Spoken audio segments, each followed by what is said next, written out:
అన్నదాత సుఖీభవ కార్యక్రమంలో చంద్రబాబు నాయుడు మాట్లాడుతున్నారు. ప్రత్యక్షంగా చూద్దాం. పెట్టుకోవాల్సింది ఈ ప్రభుత్వం ఏం చేస్తా ఉంది, గడిచిన ప్రభుత్వం ఏ విధంగా దగా చేసింది అనే విషయాలు కూడా మనం ఎప్పటికప్పుడు గుర్తుపెట్టుకోవాల్సిన అవసరం ఉంది.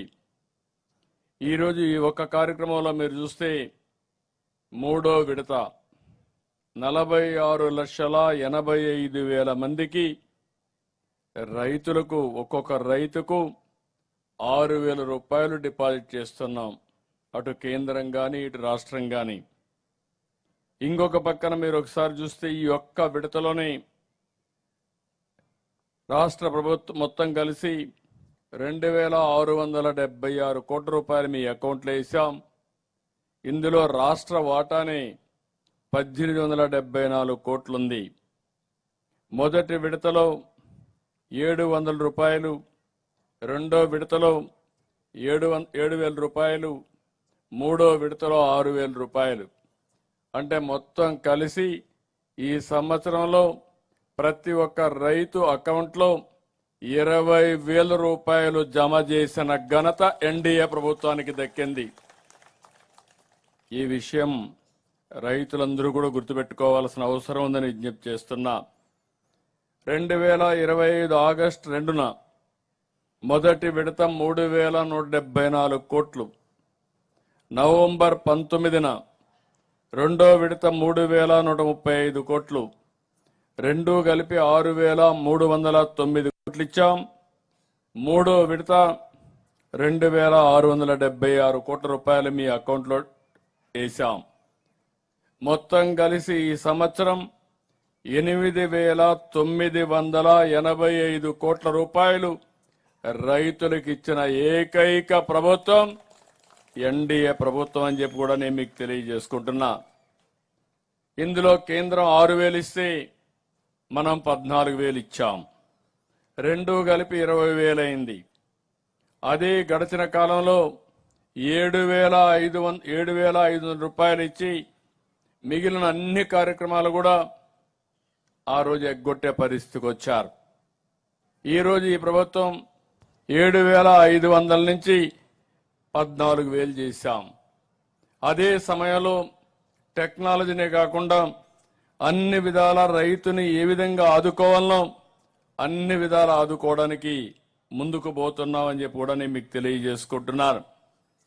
ఇవన్నీ మీరు ఒకసారి చూస్తే ఈరోజు రైతు అనేది, నేను కూడా ఒక రైతు బిడ్డ, నేను కూడా ఒక మధ్యతరగతి కుటుంబంలో పుట్టి అంచెలంచెలుగా ఎదిగి ఈరోజు ఈ స్థాయికి వచ్చాను.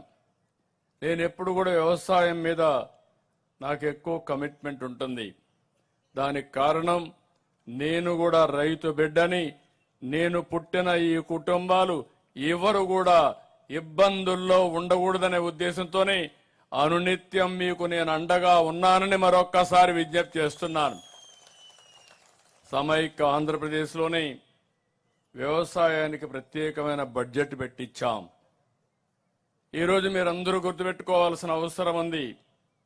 కృష్ణా జిల్లాలో నీళ్లు సరిగా రాకపోతే పంటలు సకాలంలో పెట్టలేకపోయాం. ఆ సమయంలో ఓసారి నీళ్లు లేటుగా రావడం, నీళ్లు లేటుగా వచ్చిన తర్వాత పంటలు పెడితే అనేక సార్లు తుఫాన్లో ఆ పంటలు చిక్కుని రైతన్న చాలా ఇబ్బంది పడే పరిస్థితికి వచ్చారు.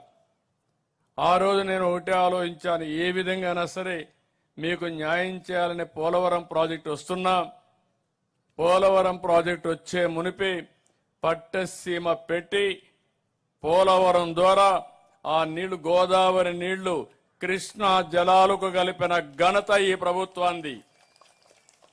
దీనివల్ల ఈరోజు మీరు ఒక్కసారి ఆలోచిస్తే మామూలు తుఫాను కంటే ముందే పంటలు వెంటగడుతున్నారు. అదే మాదిరిగా అక్వాకల్చర్కు నీళ్లు పుష్కలంగా ఇవ్వగలుగుతున్నాం. ఇవన్నిటి వల్ల కృష్ణా జిల్లాలో, కృష్ణా డెల్టాలో ఏదైతే వ్యవసాయం సుస్థిరమైంది, మనకి ఇవన్నీ ముందుకొచ్చే పరిస్థితికి వచ్చాం. రైతులు మీరందరూ ఒకటి గుర్తుపెట్టుకోవాల్సిన అవసరం ఉంది. ఇలాంటి సందర్భంలో నేను చెప్పవలసిన అవసరం ఉంది. నేను 4వ సారి ముఖ్యమంత్రి మీ అందరి యొక్క ఆశీస్సులతో ఆ రోజు మేము ఆలోచించినప్పుడు ఒకే మాట చెప్పాం, ఈ రాష్ట్రాన్ని పునర్నిర్మాణం చేస్తాం. చాలా కష్టాలున్నాయి, ఇబ్బందులున్నాయి, అయినా కూడా చేసే బాధ్యత తీసుకుంటామని ఆ రోజు చెప్పాం. ఈరోజు రాష్ట్రంలో చూస్తే అప్పుల సుడిగుండంలో ఉంది. ఆంధ్రప్రదేశ్ రాష్ట్రం యొక్క ఇమేజ్ దెబ్బతినింది. పెట్టుబడులు పెట్టేవారు రాకుండా పోయారు. ఆదాయం తగ్గిపోయింది. కేంద్ర పథకాలు కూడా ఉపయోగించలేని పరిస్థితులున్నారు. ఎక్కడ చూసినా అభివృద్ధి అరాకొర జరిగి చాలా ఇబ్బందులు వచ్చాయి. ఈ 20 నెలల్లో ఒక్కొక్క అడుగు ముందుకేశాం. అదే సమయంలో సమస్యలన్నీ పరిష్కారం చేసుకుంటూ మనం ముందుకు పోయే స్థాయికి వచ్చాం. కానీ సమస్యలన్నీ పరిష్కారం చేశామని నేను చెప్పడం లేదు. కానీ ధైర్యంగా చెప్పగలుగుతున్నా, ఇన్ని సమస్యలు పెట్టుకుని మీకు న్యాయం చేసిన ఏకైక ప్రభుత్వం ఎన్డీఏ ప్రభుత్వం అని చెప్పి మరొక్కసారి మీకు విజ్ఞప్తి చేస్తున్నా. 2025 47 లక్షల మెట్రిక్ టన్నులు ధాన్యాన్ని సేకరించాం. 24 గంటల్లో మీ అకౌంట్లో డబ్బులేసిన ఘనత ఎన్డీఏ ప్రభుత్వాన్ని చెప్పి కూడా నేను మీకు తెలియజేస్తున్నా. ఇంకొక పక్కన ప్రకృతి విపత్తులు వచ్చినప్పుడు వివిధ పంటలకి ఇన్పుట్ సబ్సిడీ ఇచ్చాం. దగ్గర మీరు చూస్తే 310 కోట్ల రూపాయలు నష్టపరిహారం ఇచ్చాం. గిట్టుబాటు ధర కోసం 500 కోట్ల రూపాయలతో ధరల స్థిరీకరణ నిధి పెడితే ఈరోజు ఇక్కడే మామిడి తోటలో ఉన్నాం. మామిడి పంటకు కూడా గిట్టుబాటు ధర రాలేదు. రైతు చాలా ఇబ్బంది పడ్డాడు. పక్కన తమిళనాడులో, కర్ణాటకలో గిట్టుబాటు ధర కాదు కదా, ₹1 ఇవ్వకపోతే కాదు, మనకు బాధ్యత ఉందని ప్రతి ఒక్క కేజీకి ₹4 చొప్పున రైతుకు గిట్టుబాటు ఇచ్చిన ఏకైక ప్రభుత్వం ఎన్డీఏ ప్రభుత్వం. పొగాకు దెబ్బతింటే 200 కోట్ల రూపాయలు ఖర్చు పెట్టి పొగాకు కొనుగోలు చేశాం. ఉల్లిపాయలు రేటు పడిపోతే 1 ఎకరాకి పూర్తిగా నష్టపోతే 1 హెక్టార్కి 50,000 రూపాయలు ఆర్థిక సహాయం చేశాం. టమోటా దెబ్బతింటే ఆదుకున్నాం. కోకో వంటి పంటలు ఓసారి దెబ్బతింటే దానికి కూడా మద్దతు ధర ఇచ్చి ఆదుకున్నాం. ఇప్పటికి మీరు చూస్తే 1338 కోట్ల రూపాయలు నష్టపోయిన రైతాంగానికి అండగా ఈ ప్రభుత్వం నిలబడింది. నేను ఒకే ఒక విషయం మిమ్మల్ని కోరుతున్నాను. నేను ఒక విజన్ 2047 తయారు చేశాం. ప్రధానమంత్రి గారి నాయకత్వంలో వికసిత్ భారత్ 2047, ఆంధ్రప్రదేశ్ ప్రభుత్వం స్వర్ణాంధ్ర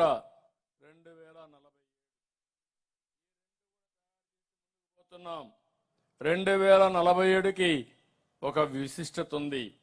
మనకు స్వాతంత్రం వచ్చి 100 సంవత్సరాలు అవుతుంది. ఆ 100 సంవత్సరాల్లో దేశం ఏ విధంగా ఉండాలి, రాష్ట్రం ఏ విధంగా ఉండాలనో ఆలోచిస్తున్నాం.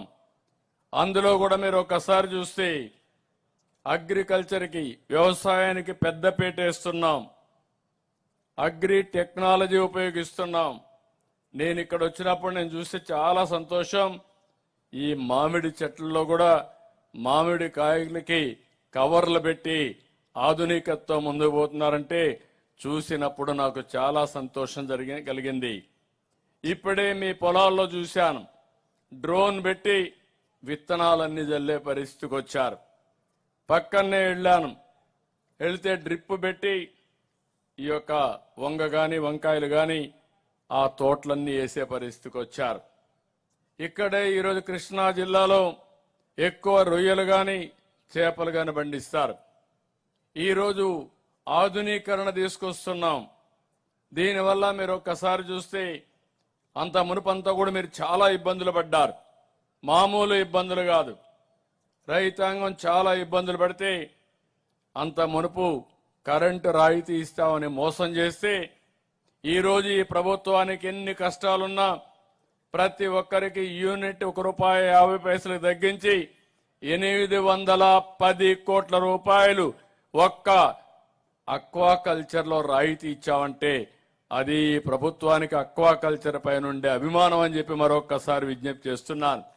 నేను ఒకటే ఆలోచిస్తున్నాను, ఈరోజు రాష్ట్ర రైతాంగాన్ని మనం ముందుకు తీసుకుపోవడానికి 25,187 మంది రైతులకు వ్యవసాయ పనిముట్లకు ఇది ఇచ్చాం. డిజిటల్ క్రాప్ సర్వే చేపిస్తున్నాం. మన మిత్ర సేవలు పెట్టాం. ఇంకొక పక్క ఈరోజు మనం ఇది అవుతానే నేను పంచసూత్రాలు తీసుకొచ్చాను. ఏదైతే రైతన్న మీకోసం కార్యక్రమంలో నేను చాలా స్పష్టంగా నీటి భద్రత, నీరుంటేనే పంట వేయగలుగుతాం, నీరు లేకపోతే ఏమీ చేయలేం. అందుకే ఈరోజు మీరు ఆలోచిస్తే నీటి భద్రత ద్వారా ముందుకు పోయాం. ఈరోజు ధైర్యంగా చెప్పగలుగుతున్న మన రిజర్వాయర్లో కానీ అదే మాదిరిగా చిన్న చిన్న చెరువుల్లో కానీ 65% నీళ్లు ఖరీఫ్ వాడుకున్న తర్వాత, రబీ కూడా కొంతవరకు వాడుకున్న తర్వాత ఈ రోజు నిల్వలున్నాయంటే అది ఈ ప్రభుత్వం యొక్క దూరదృష్టిని మరొక్కసారి మీ అందరికి విజ్ఞప్తి చేస్తున్నా. అందుకే ఒక పిలుపిచ్చాను. రాబోయే సంవత్సరం మే 15కే నారుమళ్ళు వేసుకోవాలి. నారుమళ్ళు వేసుకొని వర్షం వస్తే వర్షపు నీరుతోనే ఖరీఫ్ పూర్తి కావాలి. ఖరీఫ్ పూర్తి అయ్యే రోజున అన్ని రిజర్వాయర్లో నీళ్లన్నీ నిండుగా ఉంటే రబీ కూడా కొన్ని ప్రాంతాల్లో మెట్టేసుకుని రెండో పంటకు నీళ్లు తీసుకున్నా కూడా రాబోయే సంవత్సరం 75% అన్ని రిజర్వాయర్లో నీళ్లుండాలనేది నా కోరిక. దీనివల్ల ఎప్పుడైనా ఒక సంవత్సరం వర్షాలు పడకపోయినా తట్టుకునే శక్తి వస్తుంది. రాబోయే సంవత్సరమే శాస్త్రవేత్తలు చెబుతున్నారు ఎన్నెన్నో ఉంటుందని. అలాంటి వచ్చినప్పుడు వర్షాభావం ఉన్నా, హెచ్చు తక్కువలున్నా, లేకుంటే ఎరాటిక్గా వర్షాలు పడినా మనం ఎదుర్కోవాల్సిన శక్తి రావాల్సిన అవసరం ఉంది. భూగర్భ జలాలు పెంచాం. ఎక్కడికక్కడ వాటర్ కన్జర్వేషన్ స్ట్రక్చర్స్ కట్టాం. దీనివల్ల మీరు చూస్తే 2 ఏళ్లలో 1.83 మీటర్లు భూగర్భ జలాలు పెరిగాయి. దీనివల్ల ఎక్కడికక్కడ పంప్ సెట్స్ పెట్టినప్పుడు తక్కువ ఖర్చుతో నీళ్లు పైకి తీసుకునే అవకాశం వచ్చింది. రెండవది, నీళ్లున్నాయి కాబట్టి పంటలకు ఎక్కువగా ఉపయోగించుకునే పరిస్థితి వస్తుంది. వాతావరణం కూడా మెరుగుపడే పరిస్థితి వస్తుంది. అదే మాదిరిగా ఈరోజు కేబినెట్లోనే చాలా స్పష్టంగా చెప్పాం, అన్ని ప్రాంతాల్లో కాలవల్లో పూడికి తీయడం, ఇంకొక పక్క ఎక్కడికక్కడ డ్రైనేజీలన్నీ కూడా పూర్తిగా ఎక్కడికక్కడ ఇవన్నీ డ్రైనేజెస్ అన్ని క్లీన్ చేయమన్నాం. దీనివల్ల రాబోయే రోజుల్లో ఒకవేళ ఎక్కువ వర్షం పడినా ఏ పంట కూడా ముంపు గురి కావడానికి వీలు లేదు. అదే సమయంలో చివరి భూములకు కూడా నీళ్లు ఇచ్చే బాధ్యత తీసుకోవాలి. సాగునీటి సంఘాలు పెట్టాం, ఎన్నికలు పెట్టాం, ఎంపిక చేశాం. సాగునీటి సంఘాలకు ఇంకొక బాధ్యత కూడా చెప్పాను. కాలువలు చూడడమే కాదు, మీ ప్రాంతంలో నీటి భద్రత ఇచ్చే బాధ్యత ఈ సాగునీటి సంఘాలదని మరొక్కసారి మీ అందరికి విజ్ఞప్తి చేస్తున్నాను. మనుషులు తాగడానికి నీళ్లు గాని, వ్యవసాయానికి నీళ్లు గాని, పరిశ్రమకు నీళ్లు గాని ఇచ్చే బాధ్యత వీళ్ళు తీసుకోవాల్సిన అవసరం ఉంది. అదేవిధంగా ఎక్కడికక్కడ భూగర్భ జలాలు పెంచాలి. చివరి భూములకు నీళ్లు ఇవ్వాలి. ఎక్కడన్నా మైన్ ఇరిగేషన్ ట్యాంకులుంటే ఆ ట్యాంకులకు నీళ్లు రాకపోతే పైనుండే కాలువలు గాని, పైనుంచి వచ్చే నీళ్లు సక్రమంగా రావడానికి చర్యలు తీసుకోవాల్సిన అవసరం ఉంది. నేను ప్రధానంగా మళ్లీ విజ్ఞప్తి చేస్తున్నాను. ఎన్నో సంవత్సరాలుగా నీటి భద్రత కోసం ముందుకు పోతున్నాం.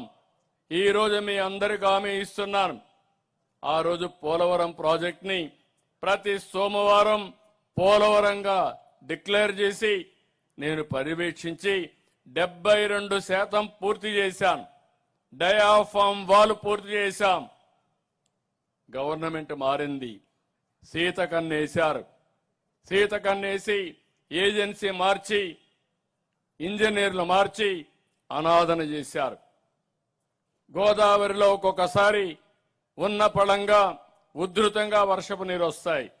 అలాంటిది 20 లక్షల నుంచి 30 లక్షల క్యూసెక్స్ నీళ్లు వచ్చి ఏదైతే మనం కట్టిన డయాఫామ్ వాల్ మీద పోయింది, ఆ వాల్ అంతా కూడా పూర్తిగా దెబ్బతినింది. కాపాడుకోవలసిన డయాఫామ్ వాల్ ని కాపాడకుండా పోయి ఈ పని చేసిన దానివల్ల 440 కోట్ల రూపాయలతో పూర్తి చేసిన ప్రాజెక్ట్ ని ఇప్పుడు మళ్లీ ప్యారల్ గా ఇంకొక డయాఫామ్ వాల్కి 1000 కోట్ల రూపాయలు ఖర్చు పెట్టాం. ఒక వ్యక్తి చేసిన తప్పు ఎంత పెను ప్రమాదం తెస్తుందో మనం గుర్తుపెట్టుకోవాలి. ఈ రోజు మీరు చూస్తే సమయం కూడా పోయింది. మళ్ళీ ఈ ప్రభుత్వం వచ్చింది, ట్రాక్ లో పెట్టాం. ఈ రోజు మీ అందరికీ హామీ ఇస్తున్నా, రాబోయే సంవత్సరం గోదావరి పుష్కరాల కంటే ముందు పోలవరం పూర్తి చేసి ఆ నీళ్లు కృష్ణాకు అనుసంధానం చేస్తాం. ఇప్పుడు పట్టసీమ ద్వారా వస్తున్నాయి, రేపు గ్రావిటీ ద్వారా కృష్ణా డెల్టా మొత్తం సస్యశ్యామలం చేసే బాధ్యత ఈ ప్రభుత్వాన్ని. ఒక పట్టుదలతో పనిచేయాలి.